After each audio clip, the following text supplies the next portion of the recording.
Yeah, Tim, court documents paint a gruesome picture of what happened that night. Tristan Thomas was brutally attacked twice in the same day by two different people. The second attack ending in his death days later. Now his family is processing the shock of losing him, and in such a disturbing way.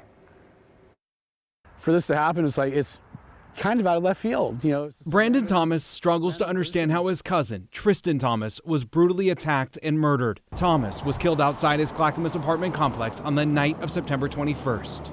It's very numbing, hard to believe. Earlier that day, Tristan called 911 after he said he was repeatedly punched. He told deputies he got into an argument with his neighbor over a parking spot. He was taken to the hospital and released. How ridiculous, a parking spot, essentially.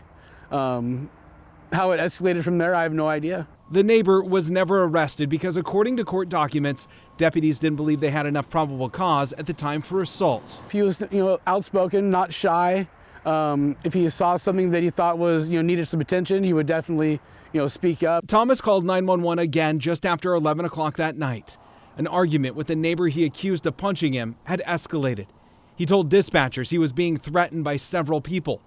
Court filings say witnesses heard someone say, "If you guys are done filming, I can handle this." Then another voice says, "I stopped filming, Chad. Handle it." Witnesses told deputies they heard cries for help as Thomas was being attacked and stabbed multiple times. Deputies would later arrest 52-year-old Chad Westover for assault. The two had never met before that night. Westover was not the neighbor that punched him. The way I see it, it wasn't his fight. It wasn't Westover's fight. It was none of his business, but he took it upon himself to get involved. Thomas died in the hospital 12 days later on October 3rd. He was a father to a teenage daughter and had spent the last decade delivering mail in the Lentz neighborhood. One of his coworkers said that he would, check in on the old folks on his route just to make sure they were, good to go, like during the hot weather or even when it was cold out. He would just wanted to check on them.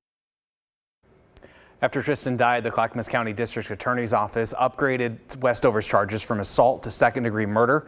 He'll be in Clackamas County Court tomorrow on that charge. The neighbor of that assaulted him initially has not been arrested. The Clackamas County DA's office says the case is still under investigation. Stephanie? All right, Devin, thank you so much for your reporting there.